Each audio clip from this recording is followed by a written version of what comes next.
Oui, alors la gestion des contraintes et des compromis qu'il faut faire, bon, ça fait à peu près 20 ans que je les côtoie.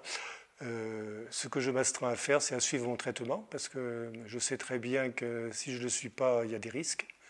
En particulier dans le cas de ma pathologie qui est l'arythmie, fibrillation auriculaire, il y a un risque d'AVC si je ne prends pas mon traitement anticoagulant.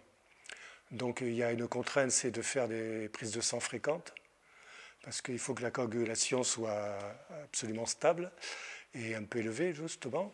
Et donc ça fait des prises de sang régulièrement tous les mois. Et s'il y a un peu de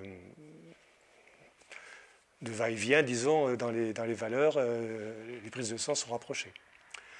Bon, ça c'est une contrainte qui est incontournable si on ne veut pas finir dans un petit fauteuil roulant, quoi. Ensuite, bon, les autres médicaments, il n'y a pas de problème. Ce que je regrette un petit peu, c'est que justement tous les effets secondaires qu'il y a des fois dans les traitements ne soient pas plus explicitement dits par les médecins.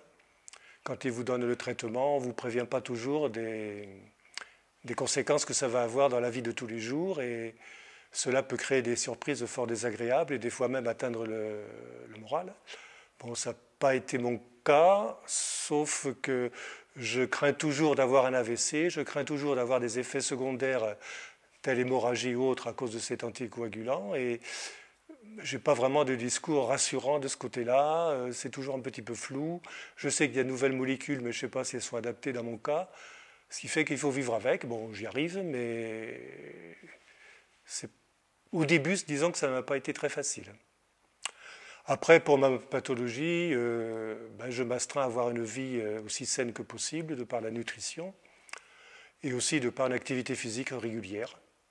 Une activité physique régulière que j'ai depuis longtemps, ce qui fait que mon état s'est quand même pas mal amélioré par rapport à il y a 20 ans, puisque j'avais, pour donner des chiffres, une fraction d'éjection à 30% au début, et j'en suis maintenant à 52%, ce qui est presque normal.